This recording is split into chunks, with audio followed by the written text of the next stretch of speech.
Kuha muna tayo ng kalamansi. Ito yung kalamansi ko. Flex muna natin. Maliit lang siya pero marami siyang bunga.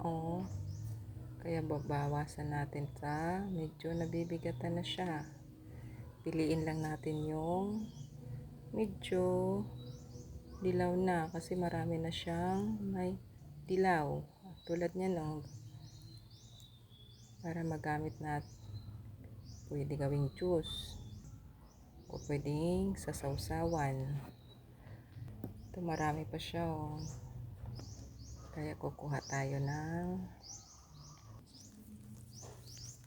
tulad nito. Kukunin natin hinog na siya.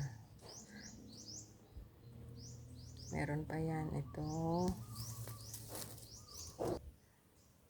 na yung napitas natin. Tama na muna ito. Marami pa yan sa susunod naman siya para may magamit pa tayo. Thank you for watching.